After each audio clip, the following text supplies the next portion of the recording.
Good morning, good afternoon, good evening, whatever time it is, wherever you are. Welcome to Beach Walk Blog. Today, we're going to be talking about nose breathing. Now, this is a hot topic right now. Nose breathing, it's everywhere. Nasal breathing, nitric oxide. Yeah, you got to nasal breathe, blah, blah, blah, blah. Now, here's the funny thing, and I'm going to start off with this. There is no research, no evidence that shows that nose breathing is beneficial for performance. Now, I find that really interesting because there's a lot of people who are making a lot of money selling courses and being out there on Instagram and on TikTok and on social media who are talking about the performance benefits of nose breathing. And whilst I'm totally fine with saying that there are benefits to nose breathing, I'm also not fine with what I hear from a lot of these proponents of nasal breathing, and what they're doing is they're really just kind of clinging to an idea. It's a little bit like the barefoot Born to Run brigade, who are, you must run barefoot. Well, we're not going to get onto that subject. I'm just saying that as a reference point, it's very similar to that. Now, I'm not going to bash nasal breathing, and I think nasal breathing is fantastic, because that is literally what your nose is for, is to nasal breathe, is to breathe through it. And the benefits are, there's countless studies, and I've actually got this in my Runners Rehab 9-week course, talking about the benefits of nasal breathing. So I'm not gonna bash it, because I completely agree with it. I'm a massive proponent of it. I'm somebody who says, yes, absolutely, we should be nasal breathing. Even to the point where I'm taping my own mouth shut at night, because I want to breathe through my nose. And I've seen huge benefits from mouth taping and nasal breathing, just to my sleep, to my mood, to my relaxation, to my breathing, being able to be comfortable with having carbon dioxide in my system, in my body, and being less stressed out, and being able to relax more so that I can sleep better, and I do sleep better. All of these things, the benefits are well documented outside of performance gain. Now, I'm very much a proponent of easy runs, nasal breathing. And that could be zone 1, recovery runs, that could be zone 2 runs, nasal breathing. And if you can't do that, I suggest it's something that you work on. I think the benefits there are huge.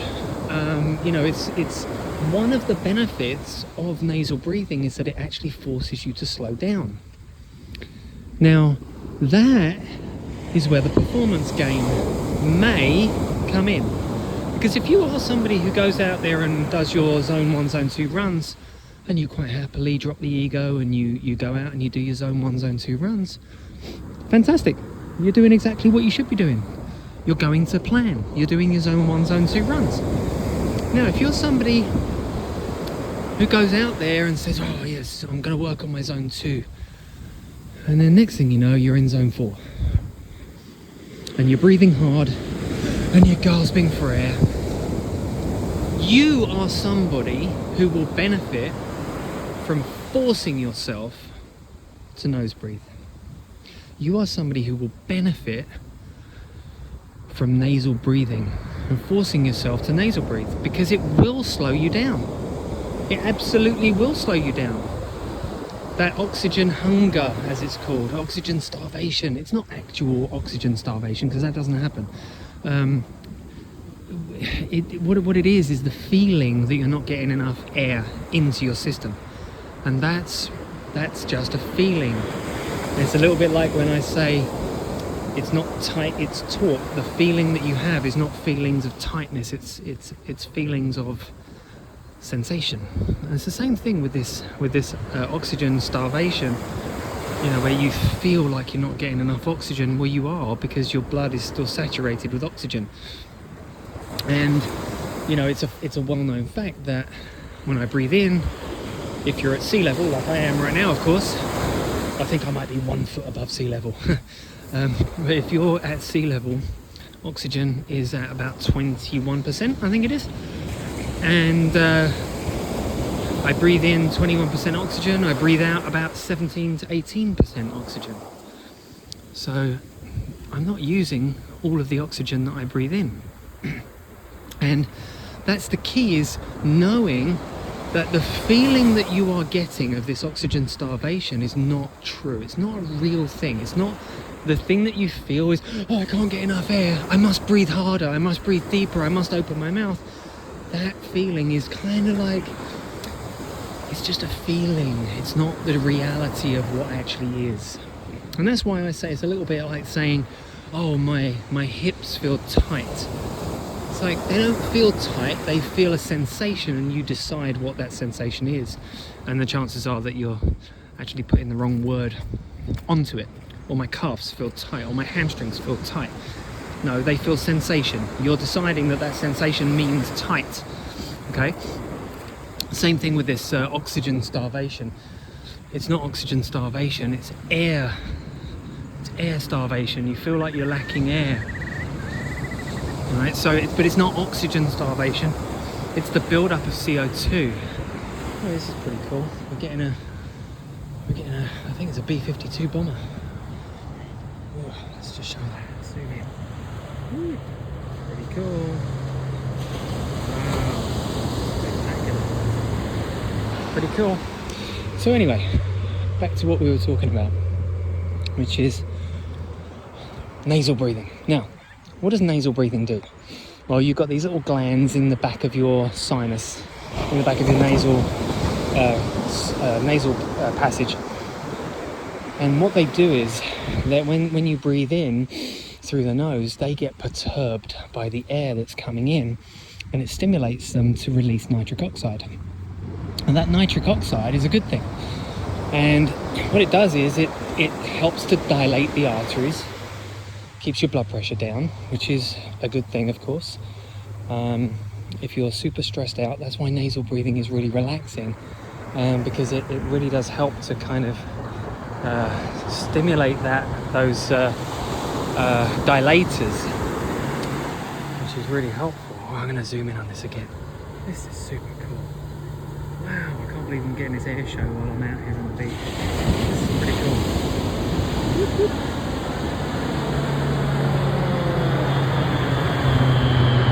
That's some good framing right there. Alright, okay. So when you release nitric oxide, it lowers your heart rate, it dilates the arteries, and also it helps to get the saturation of oxygen lower into the lungs. So you're not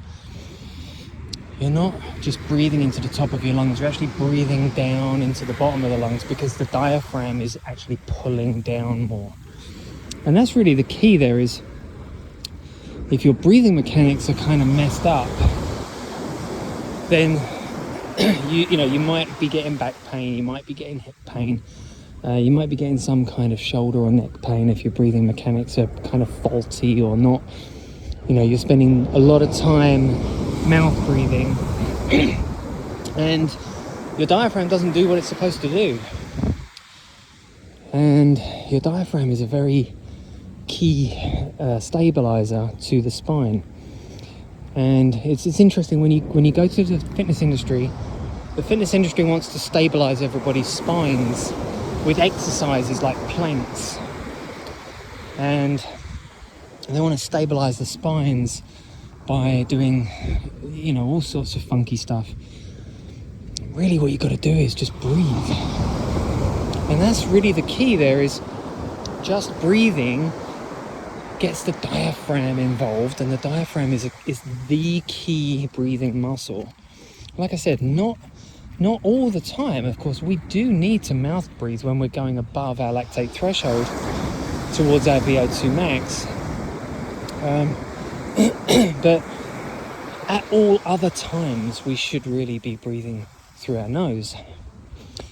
And stabilizing the spine by using the diaphragm and making that diaphragm work harder is going to strengthen the diaphragm and strengthen the connections to the diaphragm, the tendons, all of that stabilizing system, those breathing muscles. And the reason why you breathe through your mouth is to get the restriction to the breathing action. So the diaphragm has to work harder. That's the training effect. Remember, you can't train something that's not being trained, right? So train your diaphragm by breathing, and then train it to do more or to be more powerful. So you don't need breathing apparatus. You don't need things that restrict your breathing. You don't need these masks and all of that kind of stuff. What you need to do is just go and work harder whilst breathing through the same hole, through the nose. And that will train the muscles to work harder, to do their job better, to get stronger, or to get, not necessarily to get stronger, although that will be a part of it, but just to do their job more. And through getting them to do their job more, you're getting the training effect. So the more you do it, the better the training effect. The better the training effect, the better the recovery process should be to making those muscles do their job. And they'll get more enduring, they'll get stronger, they will get stronger, because if you go from being a mouth breather to being a nose breather, all of those muscles are going to all of a sudden start getting their asses into gear and doing their job, right? So what's the other benefits of nose breathing? Well, we just talked about the diaphragm, talked about the vasodilation, the lowering of the heart rate. Now, remember, the benefits to training will be to force you to go slower. And that's a good thing, because sometimes you need to go slower, or most of the time you need to go slower. So that's a huge benefit, because it's going to train your aerobic capacity. It's going to train you to be better. So that's really where the performance benefit lies. Now, if you have to mouth breathe, you need more air to go harder, and going harder is what you need to do sometimes. 15%, 12%, 15%, 20% of the time, you need to be pushing harder into the area where the nose just doesn't give you the supply of air that you need. Then you need to mouth breathe. And it's as simple as that. And some of the course providers, I've challenged a couple of them and just said, hey, nose breathing doesn't give a performance advantage. The research is quite clear on that. And they then say, no, we're not saying to nose breathe all the time. What we're saying is that nose breathe most of the time, and then mouth breathe when you need to, when you're pushing harder. You absolutely have to mouth breathe at that point. There's no other option. If you're going to push harder, you have to get more air in. You have to get more capacity in. Now, some of the nose breathing people that are pushing this really hard, they don't seem to want to let that go. They don't seem to want to just stop at the limitations of that. They want to just say, no, nose breathing all the time, you have to do this. And that's not really true. And I'm not going to push it on that basis. I'm not going to start forcing the line of pushing nose breathing at all times, even when you're trying to go harder, because you just won't be able to. It's as simple as that. And like I said, one particular course provider I've questioned, and he's actually come back to me and been super honest. I was really quite like, oh, okay, cool, then we don't have a problem. What I have a problem with is people lying and shouting and screaming about performance benefits that are just not there, or The research hasn't proven that. In fact, it's actually proven the opposite. And, people come back and say, well, perhaps. Yeah, let's just not say perhaps. Let's just go with, until this point, the research hasn't proved it. Until this point, the research has not shown this. And just stay with that. That's okay. That's totally fine. And sell nose breathing and nasal breathing for the benefits that we know. For the benefits that we know it gives. And yeah, they're there. They are there. The benefits of it are there. They're clear. They're totally clear. Most likely you will get some kind of postural improvement. You will most likely get an improvement in your breathing capacity. You'll most likely get an improvement in your ability to run slower. Most likely you'll get an improvement in your dental health by nose breathing and probably taping your mouth shut at night if you are a mouth breather. And if you suffer with sleep apnea, then yeah, you're absolutely going to get some benefits. If you're somebody who struggles at waking up in the morning, you just don't feel rested, tape your mouth shut. Give it some thought, look into it. Do some nose breathing before you go to bed. You'll probably find that you'll sleep better, you'll recover better. And those are the benefits. Those are performance benefits. And I'm totally cool with that, saying that if I'm better recovered, I'm going to perform better. If I have better posture, then I'm going to most likely run better. Most likely. It's not going to fix all, it's not going to be the be all fix all, but it's going to help. And if I have less stress, then my heart rate variability is probably going to be better. Like I said, my recovery is going to be better. I'm all for those things, and I'm all about saying that nose breathing, nasal breathing will help with those things. And that may be where the gain in performance is going to come from. Because if you're always stressed out and you're not sleeping, then you're not recovering, then you're most likely going to be injured more often because you're more stressed out and because you're not recovering. So the performance gain comes from the consistency in training, the recovered state, the better sleep that you get from nose breathing. And again, I'm all for that. What I'm not for, and this is where I put the caveat in, you will not get a directly correlated performance gain from just nose breathing. Like if you just say, right, I'm going to go for a run now and I'm going to nose breathe, you won't perform better. Like you won't be able to do a race like a 5K or a 10K, maybe a 10K, depending on how fast you are. If you're someone who's doing a 10K in, sort of sub 50 minutes, you probably won't be able to nose breathe your way through a 10K because you'll be above your lactate threshold, just above it. You'll probably struggle. But there are other benefits, and you don't have to nose breathe at those times when you're racing. And in fact, that's where the cool part is. Nose breathing and training your diaphragm to do a better job of getting that air in deep into those lungs. Guess what? That will transfer over to mouth breathing when you need it. Dun, dun, dun. Yeah, exactly.